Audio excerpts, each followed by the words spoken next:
Hi dear friend, आप सभी के सामने ये सर्विंग एडवांस सर्विंग का एक क्वेश्चंस लेकर आया हूँ जो ट्रिग्नोमेट्री लेवलिंग से रिलेटेड है। और आप सभी को पता है कि बहुत सारे जो स्टूडेंट थे इसका इंतजार कर रहे थे कि ट्रिग्नोमेट्री जो लेवलिंग जो चैप्टर है उसका जो थर्ड केस है।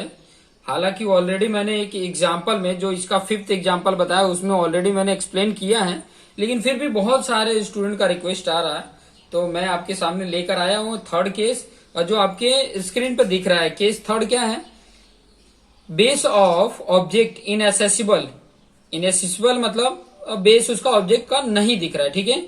Instrument station not in the same vertical plane, मतलब जो मेरा इंस्ट्रूमेंट्स हैं, जितने भी इंस्ट्रूमेंट स्टेशन हैं और ये ऑब्जेक्ट है वो सेम वर्टिकल प्लेन में नहीं है, ठीक है। Not in the same vertical plane as the elevated object, जितने भी एलिवेटेड ऑब्जेक्ट हैं वो सेम वर्टिकल प्लेन में नहीं है। कहने का मतलब है कि एक लाइन में नहीं है। जैसे यहाँ पे देख सकते हैं कि एक इंस्ट्रूमेंट मेरा यहाँ पर है, जैसे कि बी पॉइंट पर है और दूसरा ए पॉइंट पर इंस्ट्रूमेंट स्टेशन है, ठीक है।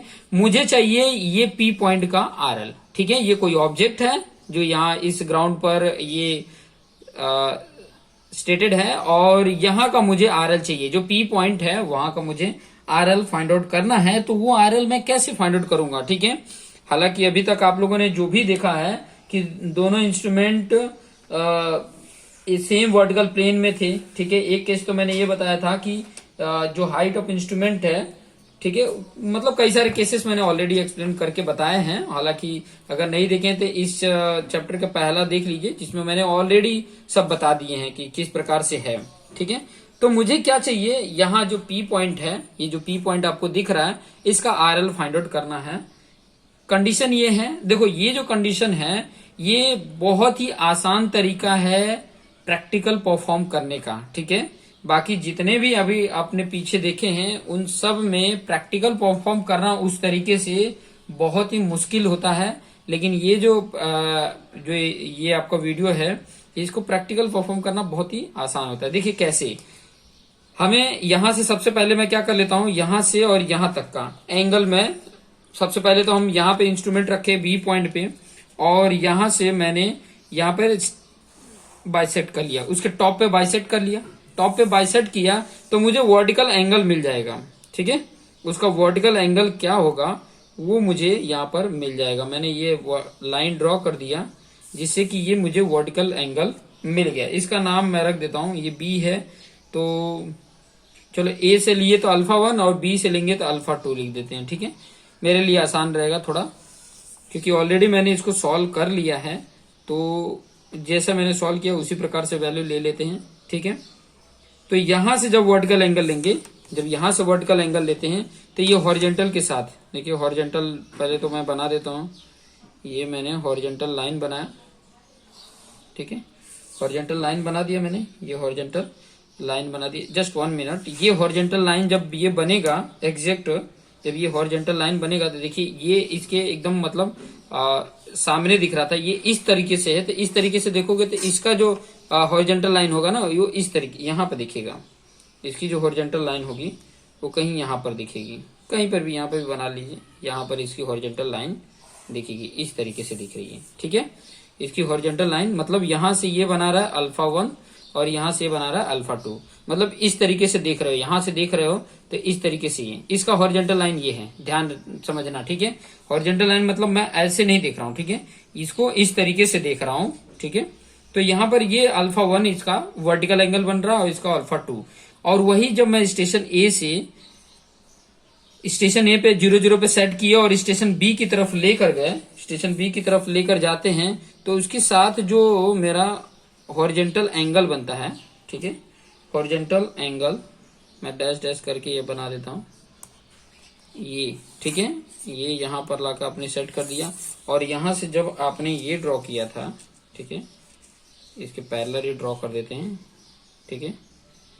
ये पैरेलल, ये भी डैश डैश करके बता देते हैं, ठीक है, यहाँ पर ये डैश डैश करके, ठीक है। तो यहां से ये एंगल जो बना रहा है हॉरिजॉन्टल, ठीक है, इन दोनों के बीच का हॉरिजॉन्टल एंगल, ठीक है, वो मान लो थीटा करके आ रहा था, ठीक है। अब बी पॉइंट से अगर लेते थे तो बी पॉइंट से भी हॉरिजॉन्टल एंगल मिलेगा। ये इसको यहाँ पे मिला दो, अगर हॉरिजॉन्टली सेट करना है तो ये मैं लाइन ड्रॉ कर देता हूँ। इसका हॉरिजॉन्टल मान लो कि कुछ एंगल आया होगा, ठीक है। यहाँ से θ1 ले लो और इसका θ2 आया होगा, θ2 आया होगा। इस तरीके से आपको देखने को मिल गया। तो देखो इसका अगर हॉरिजॉन्टल डिस्टेंस मिल गया, ये दो इंस्ट्रूमेंट के बीच का डिस्टेंस ये बी दिया होगा, ए बी का डिस्टेंस दिया होगा। मान लो ये सी पॉइंट है, ठीक है। और इसका जो ये गया है यहां से, ये हॉरिजॉन्टल से यहां तक का जो अल्फा से गया है, ठीक है, जो अल्फा 1 से गया है वो मान लिया मैंने h1, क्योंकि 1 है तो इसका h1 ले लेते हैं, और इसका जो गया है वो h2 ले लिए, ठीक है। अब देखिए मुझे P का पॉइंट फाइंड आउट करना है, या तो मुझे कोई भी एक हॉरिजॉन्टल डिस्टेंस पता हो तो इसकी हेल्प से मैं ये h1 ये h2 फाइंड आउट कर लूंगा। इसका अगर हॉरिजॉन्टल डिस्टेंस है तो h1 फाइंड आउट कर लो, ठीक है। आपको पता है ट्रिग्नोमेट्री का हेल्प लेके, राइट एंगल ट्रायंगल का हेल्प लेके आप अगर h1 h2 तभी फाइंड आउट कर सकते हो जब एक का हॉरिजॉन्टल एंगल हॉरिजॉन्टल डिस्टेंस पता हो, ठीक है। अब वो कैसे मिलेगा हॉरिजॉन्टल डिस्टेंस, तो उसके लिए मैं आपको यहाँ पर तरीका बताता हूँ। देखिए ये इस तरीके से डायग्राम आपको दिख रहा है हॉरिजॉन्टल एंगल वाला। यहाँ पे आपका बी पॉइंट है, ठीक है, यहाँ पर आपका ए पॉइंट है और यहाँ पे आपका सी पॉइंट है। ये डिस्टेंस आपको पता है। यहाँ पर ये θ1 जो आपको पता होगा, यहाँ पे ये θ2 जो आपको पता होगा, ठीक है।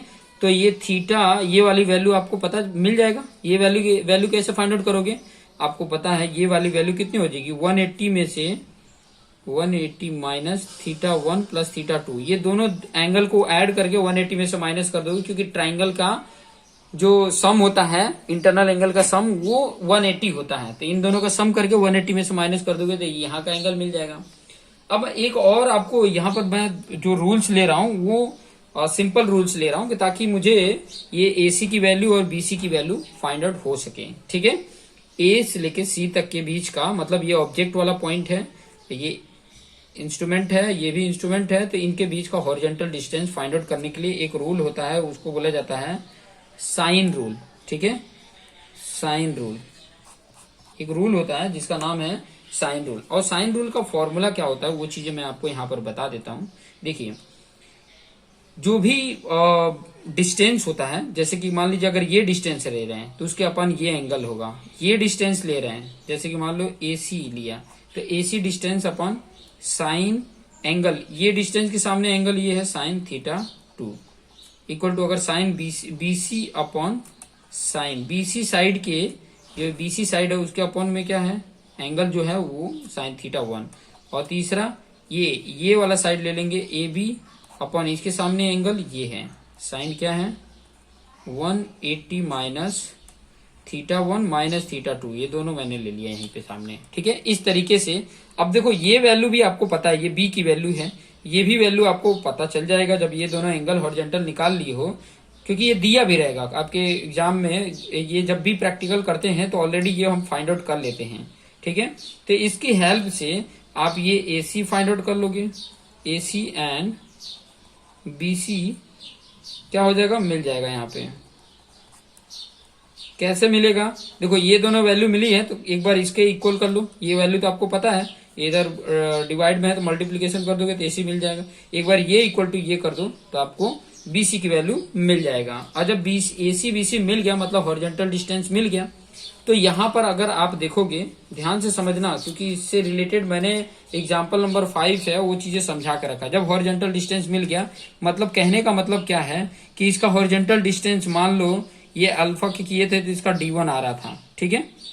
ये वाला हॉरिजॉन्टल डिस्टेंस D1 हो रहा था और इसका B से लेके C पॉइंट कर रहे थे तो क्या आ रहा था, D2 ले लो, क्योंकि इसको 2 मान रहे थे, इसको D2 ले लिए, ठीक है।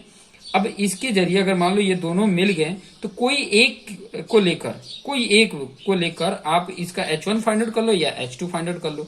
मान लो मैं कोई ट्रायंगल ले लेता हूँ, जैसे मान लो ये B' हो गया, और फिर बाद में यहाँ पर इसको ही अगर लेता हूँ तो यहाँ पर आप P की वैल्यू है तो यहाँ P2 ले लो, और यहाँ से ये हाइट H2 है। तो ये ट्रायंगल अगर मैं लेता हूँ, देखो P B' P2 अगर लेता हूँ तो क्या आएगा, ध्यान से समझना, यहाँ पर बता रहा हूँ। इन ट्रायंगल B' P2P अगर ये मैं लेता हूं तो राइट एंगल ट्रायंगल है ये, तो tan α2, tan बराबर क्या होता है, अपोजिट अपन एडजेसेंट। अपोजिट क्या है, H2 है, और डिवाइड बाय एडजेसन क्या है आपका, डिस्टेंस है D2 है, ठीक है। अब ये D2 ऑलरेडी आपको पता है, D2 मतलब ये वाला जो डिस्टेंस हमने माना था BC, तो BC की वैल्यू यहाँ से कैलकुलेट आपने कर ही लिया है, तो ये वैल्यू तो आपने कैलकुलेट कर लिया है, और ये वैल्यू आपको कैलकुलेट करना है। और ये α1 आपने जब डेटा किया था तो ये वर्टिकल एंगल उसका α2 मिला था, तो यहाँ से आपने H2 फाइंड आउट कर लेंगे। तो यहाँ पे H2 इक्वल टू क्या हो जाएगा, T2 tan α2, इससे ही H2 मिल गया। और जब H2 मिल गया तो ध्यान से समझना, यहाँ पर मुझे यहाँ का RL चाहिए था, यहाँ का RL चाहिए था, तो यहाँ का RL दिया होगा, ठीक है, यहाँ का RL दिया होगा या तो यहाँ का RL दिया होगा, ठीक है, यहाँ का RL या तो यहाँ का RL, कहीं का भी RL दिया होगा तो वहीं का लेके ये कैलकुलेट करेंगे। मान लो यहाँ का दिया है तो ये वाला लेके किया, या तो यहाँ का दिया हो तो ये ट्रायंगल लेके करते हैं, ठीक है, जिससे H1 मिल जाता। तो मान लो ये B का RL दिया हो तो RL at point B plus ये BS, ये जो हाइट ऑफ इंस्ट्रूमेंट होता है ये BS, ठीक है, और प्लस यहाँ से H2 का डिस्टेंस। तो RL ऑफ P का फॉर्मूला मैं क्या लिखूंगा यहाँ पे, RL ऑफ P का फॉर्मूला क्या हो जाएगा, ठीक है, ये हॉरिजॉन्टल डिस्टेंस के ऊपर जो साइन रूल मैंने बताया हॉरिजॉन्टल डिस्टेंस निकालने के लिए, RL ऑफ P क्या होगा, RL ऑफ B, ठीक है, प्लस BS प्लस H2, ठीक है, तो मुझे ये RL ऑफ P मिल जाएगा, ठीक है। सेम कॉन्सेप्ट ये, अगर मान लो कि ये वाला ट्राइंगल लेते, ये वाला ट्राइंगल अगर जो मैं बता रहा था P, फिर बाद में A' या यहाँ पर P1, ये ट्राइंगल लेते तो इसकी हेल्प से H1 मिल जाता, और H1 मिल जाता तो यहाँ का RL दिया है तो ये BS इसका ऐड करोगे, इसका कोई ना कोई ये मतलब बैक साइड इसकी ये BS की रीडिंग दी होगी, ठीक है, ठीक है। या तो हम जब भी रीडिंग लेते हैं तो एक वैल्यू लिख लेते हैं कि ताकि हमें हाइट ऑफ इंस्ट्रूमेंट पता रहे, तो उसमें ये ऐड करोगे, या तो कई बार हाइट ऑफ इंस्ट्रूमेंट ये दिया भी रहता है, इंस्ट्रूमेंट के साथ ही दिया रहता है, तो यहाँ से मुझे सिर्फ H1 तो ऐड करना है, यहाँ पे आ जाएंगे, ठीक है। तो इस तरीके से आप कैलकुलेट करके और आसानी से इसको फाइंड आउट कर सकते हो, बहुत ही आसान तरीका है। कई तरीके से देखो, ये इसको सॉल्व करने के लिए यही एक मेथड नहीं है, और भी कई सारे फॉर्मूले के बेस में ले लेते हैं, लेकिन मैं तो आपको बेसिक कॉन्सेप्ट समझा रहा हूँ कि ये कॉन्सेप्ट यूज करोगे तो ऐसे जितने भी न्यूमेरिकल होंगे आप आसानी से सॉल्व कर लोगे। हाँ, अगर आपके पास कोई अगर क्वेश्चन है, आपने ट्राई किया है, नहीं समझ में आ रहा है, तो आप जरूर उसका सोल्यूशन, क्वेश्चन भेजिए, सोल्यूशन भेजिए, कोई मिस्टेक होगा तो मैं बता दूंगा, अदरवाइज अगर आपको समझा सकता हूँ तो समझा दूंगा व्हाट्सएप पे ही, अदरवाइज मैं आपको एक वीडियो बना के उसको प्रोवाइड कर दूंगा। तो ऐसे रिलेटेड अगर क्वेश्चन है तो जरूर आप सेंड करें, ठीक है। अगर नहीं आपको आता है तो, अगर आ रहा है तो वेल एंड गुड, ठीक है। जो मैंने तरीका अभी आपको सिखाया वो तरीका आप यूज करके और आसानी से उसको कैलकुलेट कर सकते हैं, आसानी से उसको सॉल्व कर सकते हैं। तो देखते रहिए और अपने आप को बेस्ट बनाते रहिए, ठीक है। Thank you for watching this video.